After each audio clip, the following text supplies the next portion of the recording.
La compasión, como decíamos en el vídeo anterior, es una de las causas mayores para la realización del estado de omnisciencia. Es importante al comienzo de la práctica, durante la práctica e incluso después de haber obtenido el resultado de nuestro esfuerzo espiritual. Ahora la pregunta es, ¿cómo deberíamos meditar sobre ella?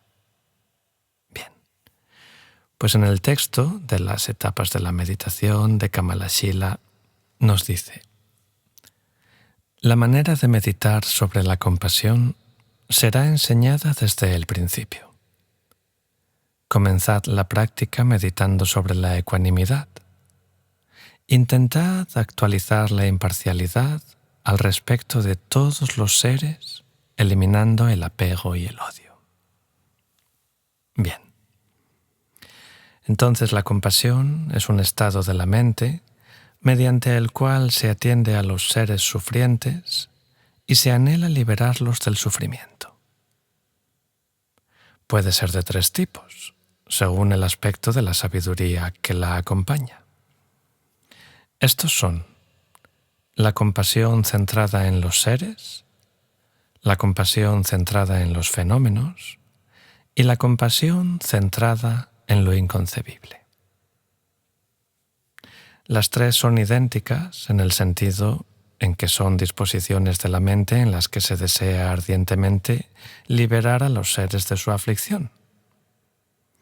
No se distinguen por su aspecto, sino por el objeto sobre el que actúan, pues las tres poseen el mismo aspecto, el anhelo de liberar a los seres del sufrimiento.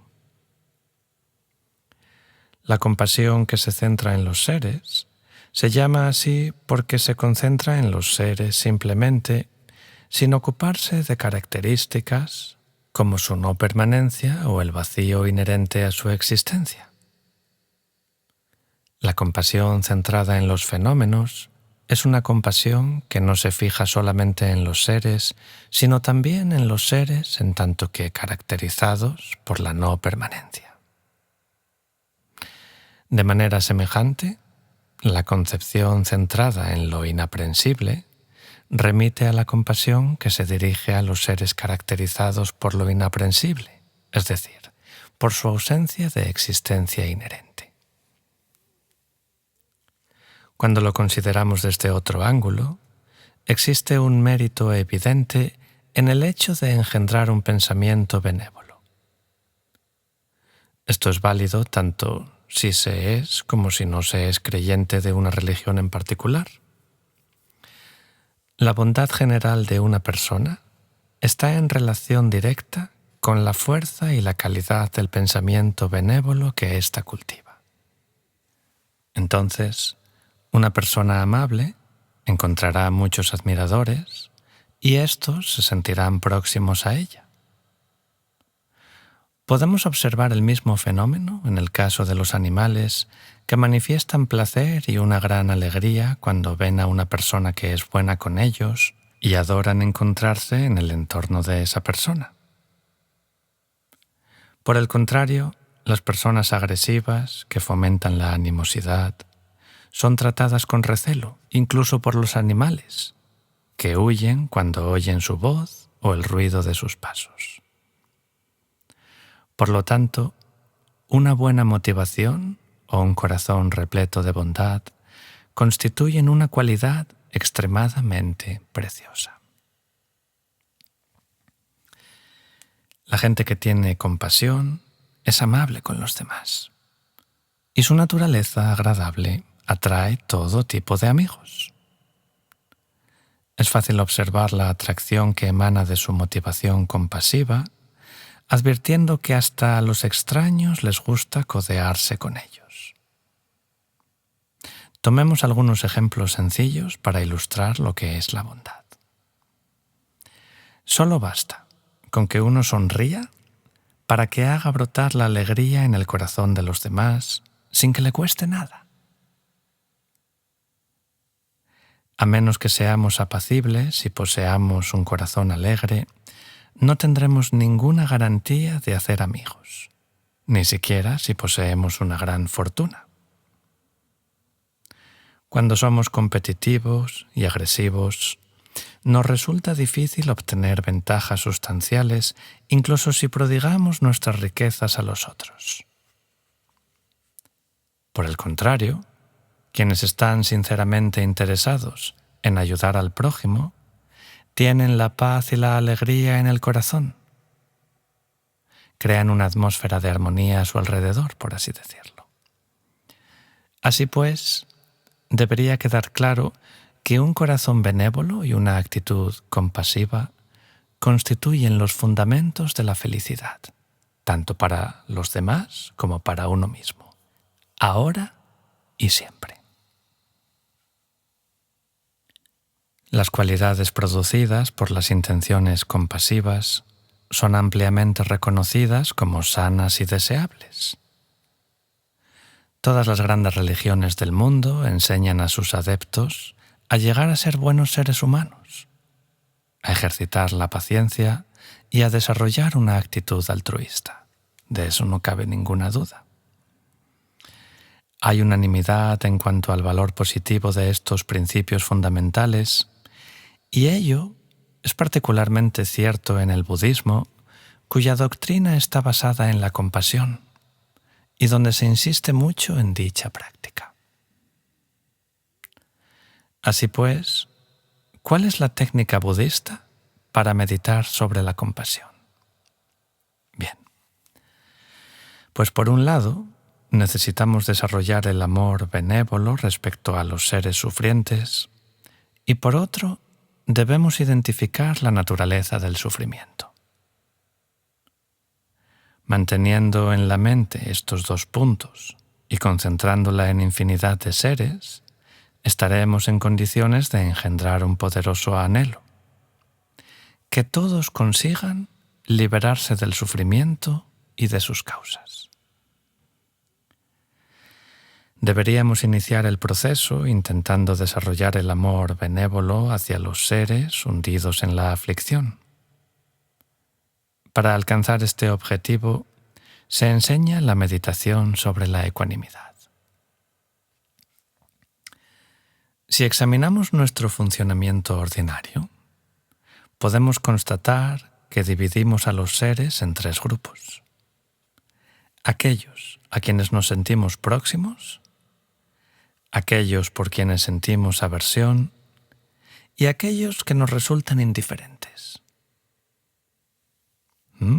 Consideramos a algunos seres amigos íntimos y cercanos y mantenemos a otros a distancia, con la idea de que nos han hecho daño a nosotros, a nuestros amigos, a quienes nos resultan cercanos, o que nos han robado nuestras posesiones en el pasado, que lo hacen en el presente o que lo harán lo mismo en el futuro.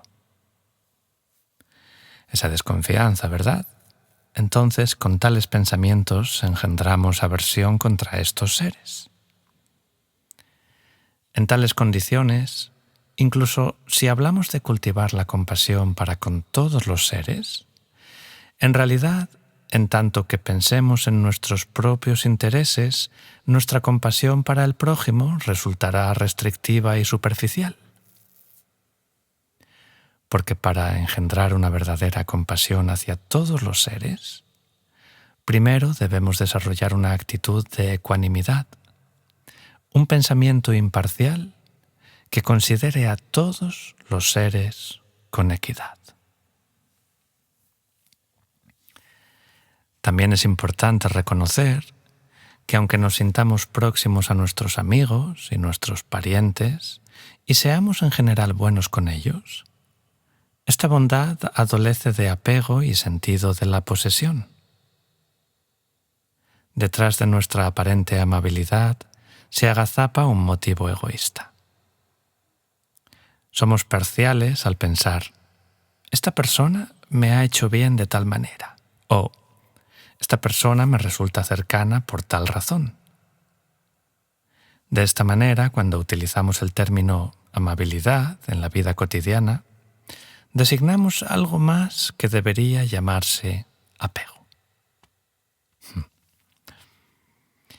¿Y qué se quiere decir cuando se habla de una bondad verdaderamente compasiva? Bien. La compasión es esencialmente la preocupación por el bienestar del prójimo, por su felicidad y por su desdicha. Los otros desean tanto como nosotros evitar el sufrimiento. Así, una persona dotada de compasión se siente concernida cuando los otros padecen sufrimientos y desarrolla una acción positiva para liberarlos de ellos. En tanto que seres ordinarios, nuestro sentimiento de proximidad con nuestros amigos y nuestros parientes no es apenas más que una simple expresión del deseo o apego, actitud que debe ser moderada y no estimulada. Es importante no confundir apego y compasión. En algunos textos, el término apego es utilizado para designar la compasión. Pero aunque el apego guarda algunas similitudes con la compasión, está en relación directa con la creencia errónea en una existencia real. Por el contrario, la compasión no depende necesariamente de esta concepción errónea de la existencia real. Un pensamiento compasivo tiene como móvil, como motivación, el deseo de ayudar a los demás a liberarse de su sufrimiento. Entonces, a grandes rasgos, existen dos técnicas principales para desarrollar la ecuanimidad. En la primera, reflexionamos sobre la incertidumbre de las relaciones humanas, sobre la no permanencia y el sufrimiento.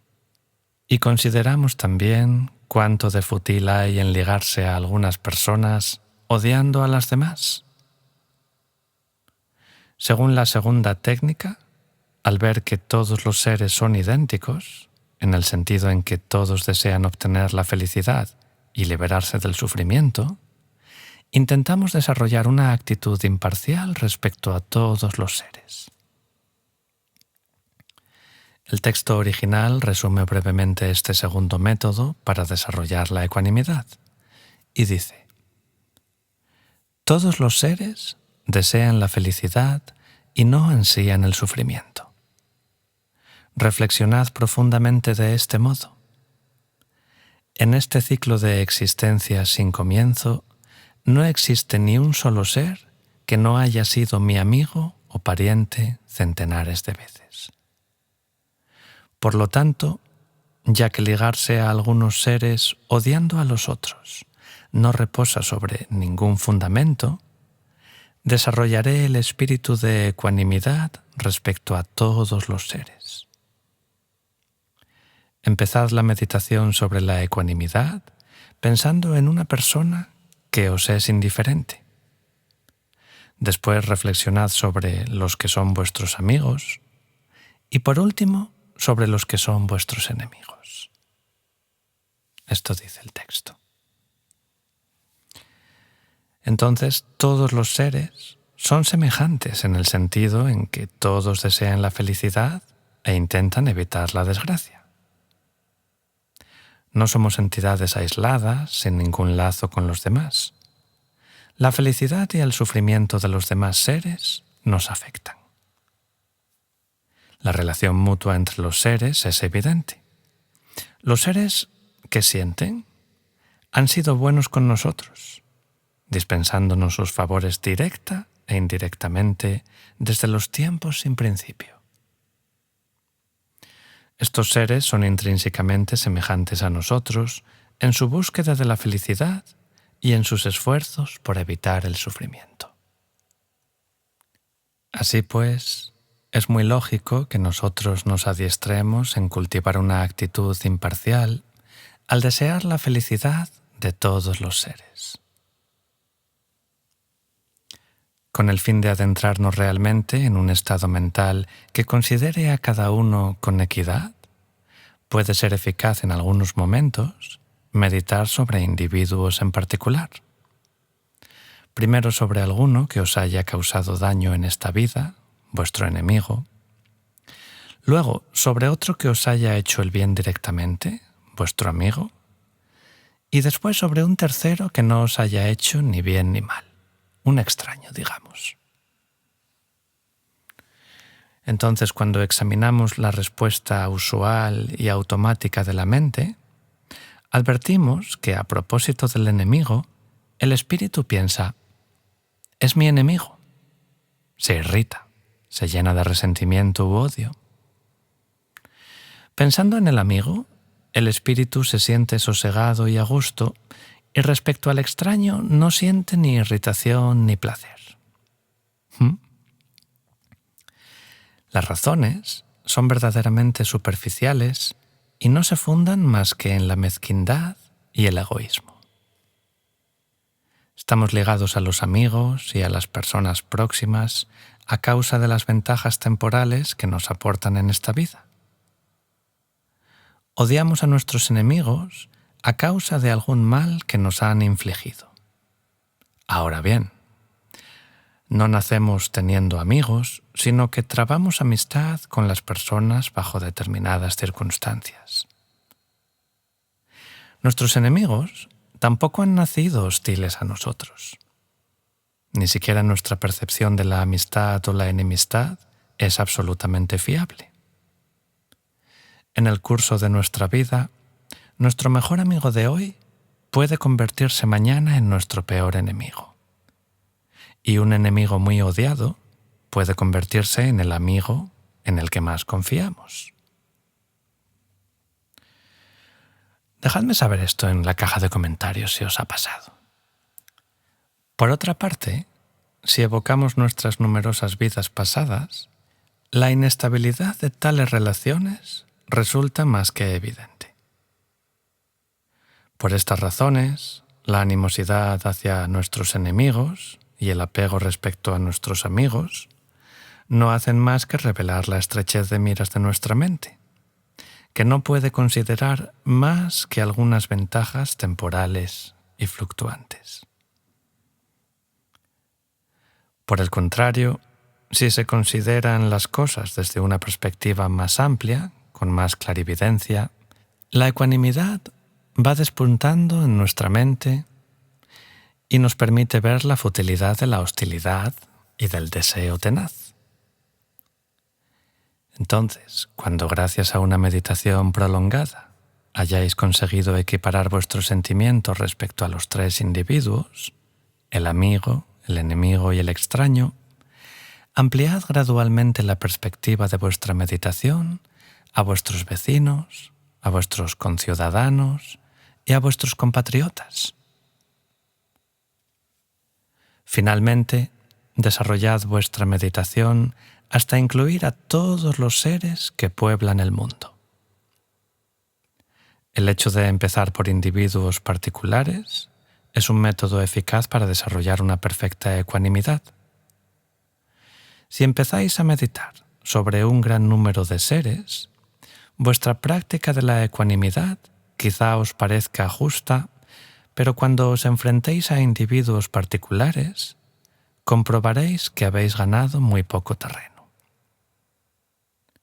Por esta razón, no pocos maestros del pasado alabaron y recomendaron la extensión gradual del ámbito de la meditación. Consideremos ahora el concepto del ciclo de existencia sin principio. En cierto modo, puede definirse como un proceso cíclico continuo que fluye de un instante a otro bajo las influencias de las emociones perturbadoras y del karma. Este fenómeno tiene sus causas, pero éstas no son permanentes. Si las causas fueran permanentes, el resultado también lo sería. Así pues, ¿qué es el ciclo de las existencias? Bueno, surge participando de la naturaleza esencial de sus causas. Las dos causas radicales de un nacimiento en el ciclo de las existencias son el karma y las emociones perturbadoras, siendo predominantes estas últimas. La ignorancia, que es la concepción errónea de una existencia real, es la más grave de las tres principales emociones perturbadoras. Y la ignorancia que yerra sobre la existencia no es algo que haya caído del cielo, sino una creación de la conciencia. Lo más natural es dilucidar ahora si la conciencia existe o no. Puede resultar difícil llegar a una conclusión definitiva y podríamos contentarnos diciendo que está en la naturaleza de las cosas. Sin embargo, la ignorancia, que es a la vez fuente de todas las demás emociones perturbadoras y una causa de nacimiento en el ciclo de las existencias, surge en el mismo instante que la conciencia. Y la conciencia no tiene principio. Si afirmásemos que la conciencia debe tener un principio, aceptaríamos la existencia de una entidad física inanimada como punto de partida de la conciencia, lo que implicaría aceptar la posibilidad de que los resultados deriven de causas inapropiadas. Entonces, normalmente, en una relación causa-efecto, la causa y el efecto son de la misma categoría.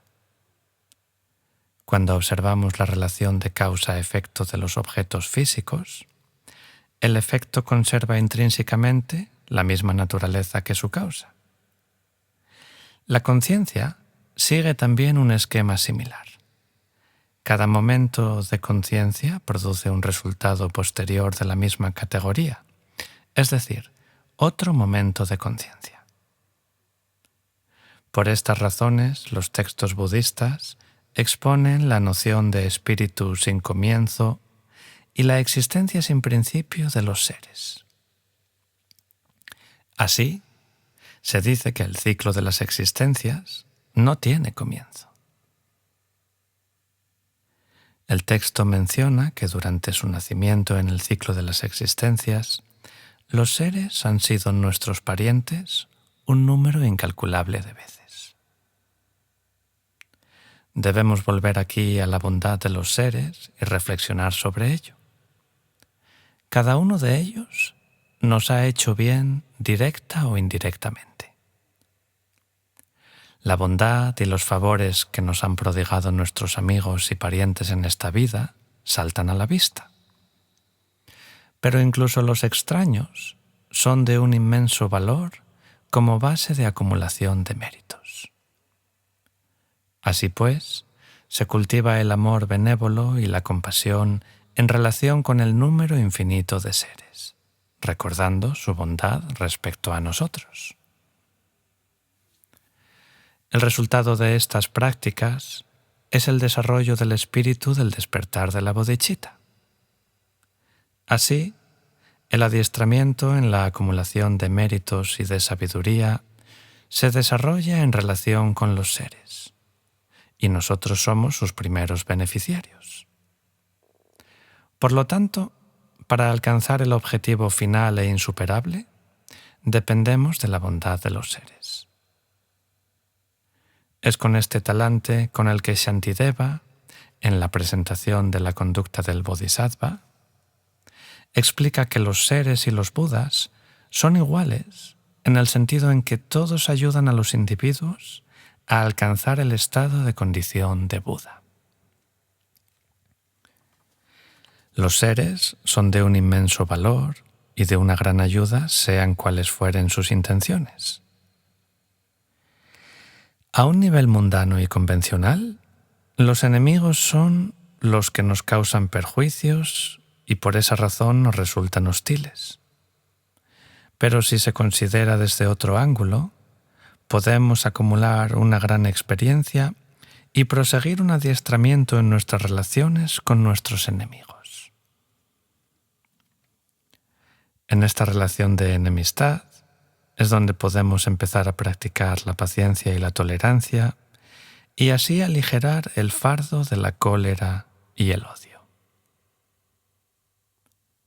Por tales razones, algunos tratados describen a nuestros enemigos como nuestros mejores maestros. Pero en resumen, todos los seres, incluidos nuestros enemigos, nos ayudan de diversas maneras y nos rinden un considerable servicio, bien sea directa o indirectamente. Y continuamos con el texto que dice: una vez que hayáis desarrollado en vuestra mente la ecuanimidad respecto a los demás, meditad sobre el amor benévolo. Humedeced el continuum mental con el agua del amor benévolo y preparadlo como prepararíais un abono de buena tierra. Cuando el grano de la compasión se plante en una mente así, su germinación será rápida, conveniente y completa. Una vez que el flujo de vuestra mente se haya empapado de amor benévolo, meditad sobre la compasión. Bien. Pues para ilustrar la manera de engendrar la benevolencia y la compasión, Kamalashila utiliza la analogía del cultivo. Lo mismo que un grano germinará si lo plantáis en un suelo humedecido, así podréis cultivar la compasión cuando hayáis preparado la mente sobre la base del pensamiento del amor benévolo. Después de haber cultivado la ecuanimidad respecto a todos los seres, deberíais considerarlos a todos semejantes, en parte porque han sido nuestros amigos íntimos y nuestros parientes en numerosas vidas, pero también porque desean como nosotros la felicidad y detestan sufrir. Después de haberos preparado así, os sentiréis muy próximos a todos los seres y desarrollaréis una gran empatía respecto a ellos. Cuanta más atracción siente un individuo por los seres y más les abre su corazón, más se sentirá concernido por su desgracia y su dolor. Por lo tanto, tras haber meditado sobre la ecuanimidad, deberíais meditar sobre el amor benévolo. Y una vez que hayáis empapado vuestro espíritu con el agua del amor benévolo, podréis plantar allí el grano de la compasión, pues su crecimiento será entonces rápido y regular. En el próximo vídeo hablaremos sobre cómo identificar la naturaleza del sufrimiento. Gracias por estar. Si te gusta lo que escuchas, considera suscribirte a este canal y darle a me gusta para ayudarnos a seguir creando contenido. También os queremos recordar que existen varias formas de apoyar al canal, ya sea a través de nuestro Patreon, Perlas de Sabiduría Milenaria, en el que disfrutarás de contenido exclusivo, a través de una aportación puntual mediante la plataforma Invítame a un café, y en los botones de gracias y miembros del canal que encontraréis debajo de cada vídeo. Podréis encontrar los enlaces directos en la descripción y en los comentarios fijados.